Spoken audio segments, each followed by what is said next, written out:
Hello everyone, स्वागत है आपका एक और नई वीडियो में। और इस वीडियो में हम जानेंगे SQL aggregation functions. SQL aggregation functions कैसे काम करते हैं, कहाँ पर ये यूज़ होते हैं।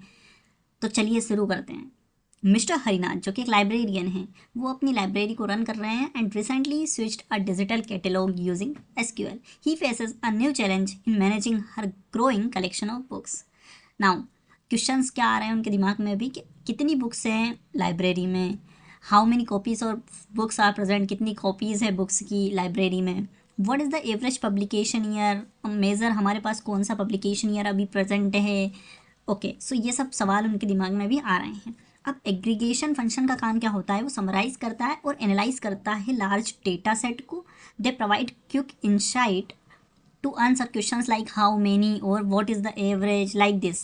Include an image of a database with the aggregate function applied. Okay, so क्या होता है एग्रीगेशन फंक्शंस, ये हमने समझा कैसे क्या होता है। वो एनालाइज करता है डेटा को और उसके अंदर जो भी इंसाइट्स होती है वो देता है हमें।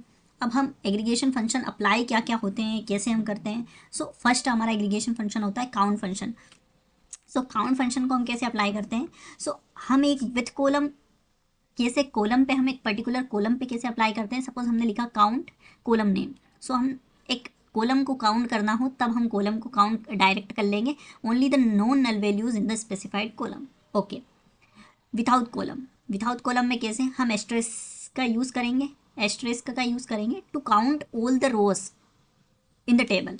So indicating including those with null values in a any column. Okay, with हम ऐसे, हमारा जो सिंटेक्स होता है वो ऐसे होता है। Select count and column name as is the alias means another name of the column. Okay, from table name without select count star, और वी कैन से एलाइज दे सकते हैं हम, अनदर नेम हम दे सकते हैं। मेज़र हम क्या करते हैं, जब हम किसी भी एग्रीगेशन फंक्शन का यूज़ करते हैं तो ये बेस्ट प्रैक्टिस मानी जाती है कि आप एक एलाइज उसका नेम दे रहे हो ताकि कॉन्फ्लिक्ट ना हो। Okay, so the next aggregation function is sum. Sum function का हम यूज़ करते हैं to find the sum of values of an attribute, है ना। किसी भी कॉलम का सम करने के लिए, किसी भी रो का सम करने के लिए हम सम का यूज़ कर लेते हैं। ठीक है, इसका सिंटेक्स भी सिंपल है। हम सम और कॉलम नेम हम ब्रैकेट में लिख देते हैं। Okay, average, what is average, to find the average of values of an attribute की कुछ भी हमें एवरेज फाइंड करना हो तो हम इस तरीके से कर लेते हैं। सेम है average and column name the bracket. So now the fourth function is max. So max क्या करता है, हमारा हाईएस्ट वैल्यू को निकालता है। हाईएस्ट वैल्यू को ये फाइंड करता है किसी भी डेटा में से। ओके, इसका सिंटेक्स कैसा है, हम डायरेक्टली भी इसको भी लिख देते हैं, max column name as column name, इस तरीके से। एंड मिनिमम, मिनिमम क्या करता है, मिन फंक्शन हम इसे कहते हैं to find the lowest value of an attribute.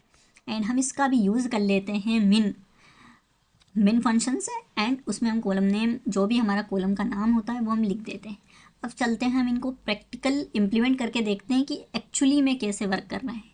सो चलिए देखते हैं। आ गए हम हमारे ऑनलाइन कंपाइलर पर और यहाँ पर अब हम इंप्लीमेंट करके देखते हैं एग्रीगेशन फंक्शंस को।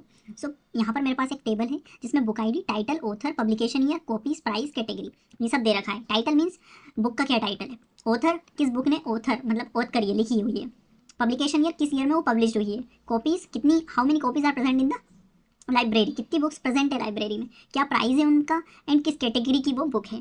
तो चलिए हम हमें क्या फाइंड करना है, टोटल नंबर ऑफ बुक्स। पहले हम बुक्स निकाल लेते हैं। हमें अभी हमारे पास डेटा कम है तो हमें पता है कि अभी इसमें 7 ही एंट्रीज है, मतलब 7 बुक्स अभी प्रेजेंट है। लेकिन हम कैसे अप्लाई करते हैं ये देखते हैं। तो मैंने क्या करा, मैंने सिलेक्ट, क्या कौन सा फंक्शन लगाऊंगा मैं, एग्रीगेशन फंक्शन काउंट। मुझे काउंट करना है कितनी बुक्स है। सो काउंट स्टार फ्रॉम, कहाँ से, लाइब्रेरी बुक्स से। एंड मैं इसको रन कर दूंगा। यहाँ पर मुझे कुछ तो मिल रहा है, यहाँ पर मुझे 7 काउंट आ चुका है जो कि हमारी बुक 7 है। ओके, अब यहाँ पर हम एलाइज भी ले सकते हैं। Alias is another name of the column name. Okay, so मैं यहाँ पर ऐसे भी लिख सकता हूँ एज टोटल काउंट। ओके, और जब मैं यहाँ पे रन करूँगा तो टोटल काउंट मेरा यहाँ पर लिखा हुआ आएगा। ओके, अब मेरा ये हो गया टोटल नंबर ऑफ बुक्स। अब मुझे क्या निकालना है, total copies of all books, कितनी कॉपीज प्रेजेंट है हमारी। ओके, सो वो कैसे निकालूंगा, सम।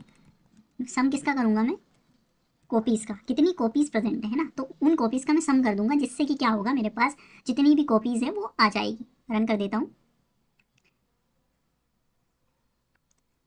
आई थिंक रन नहीं हुआ। हाँ हो चुका है। इस 35 कॉपीज़ हमारे पास अभी प्रेजेंट है। कितनी कॉपीज़ प्रेजेंट है? 35।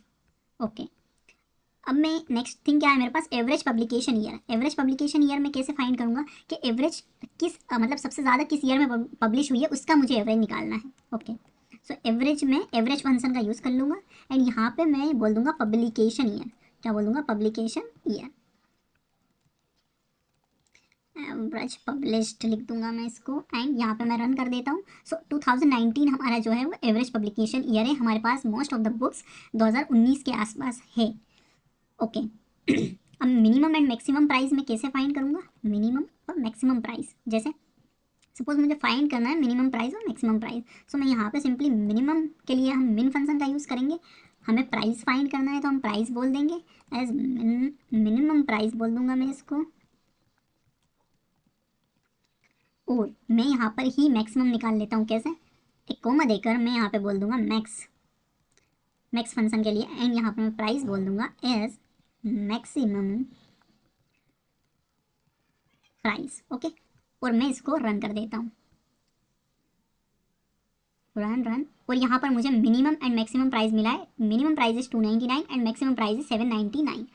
ओके, सो इस वीडियो में फ़िलहाल इतना ही। मिलते हैं अगली वीडियो में और ऐसी ही वीडियो के लिए बने रहिए। Thank you.